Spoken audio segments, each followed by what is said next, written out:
দেখো আমাদের পচকায়ের কাণ্ড। ওর বাবার পেনদানি থেকে একটা পেন নিয়ে চলে এসেছে মুখে করে।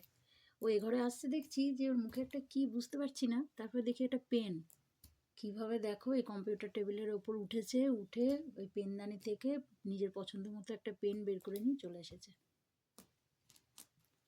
এবার সেটা নিয়ে খেলাও শুরু হয়ে গেছে। আর ওটা খেলার জিনিস নয় পচকা, পড়াশোনার জিনিস। তুমি কি পড়তে চাও বলো, আমি তাহলে পড়াশোনা শেখাবো তোমাকে। মনে হচ্ছে পড়াশোনায় ভালো হবে ছেলেটা। দেখি আর একটু বড় হলে অবা শেখাতে হবে মনে হচ্ছে। এটুকুনি বয়সে মাথায় এত চাপ দেবো না, আর একটু বড় হোক তারপর পড়াশোনা শেখাতে হবে।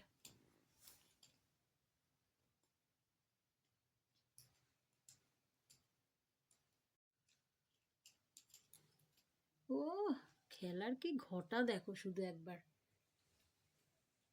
মুখে করে কামড়াচ্ছে পেনটাকে, আবার হাতে করে ধরছে। এইটুকুনি বয়সে সব জায়গায় উঠতে শিখে গেছে জানো।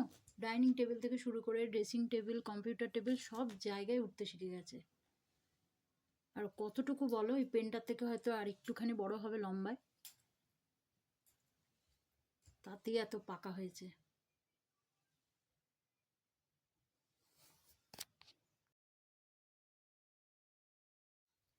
এইটুকুনি শরীরে আর কত ধকল নেবে বলো। আর পারছে না, ঘুমিয়ে পড়েছে। এই যে অনেক ক্লান্ত সে, আবার পেনটা হাতের কাছে নিয়ে শুয়েছে যাতে কেউ না নেয়।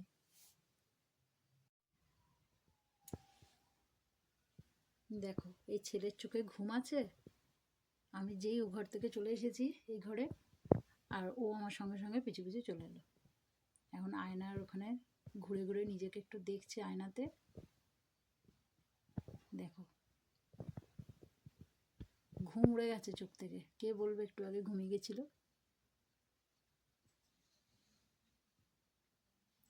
এই পচকা, ফটোটা পড়ে যাবে, এদিকে চলে আয়। পড়ে যাবে বাবা, ফটোটা পড়ে যাবে, এদিকে এসো, এদিকে এসো। এই যে আমি ডাকছি, এসো, ওখান থেকে নামো। ওর চোখে ঘুম নেই। আমরা যতক্ষণ জেগে থাকবো ও আমাদের সঙ্গে ততক্ষণই জেগে থাকবে, কিছুতেই ঘুমাবে না। চলে এসো বাবু, চলে এসো সাবধানে। দেখো আস্তে আস্তে এসো। এই দেখো এক্ষুনি পড়ছিল, সেদিকে খেয়াল আছে? সব জায়গায় উঠে উঠে দেখা দরকার কোথায় কি আছে। চলে এসো, এখানে এসো, আমার কাছে এসো, এসো বাবা। ওই যে এবার কি পেয়ে গেল দেখো, খোঁড়াখুড়ি শুরু করে দিয়েছে।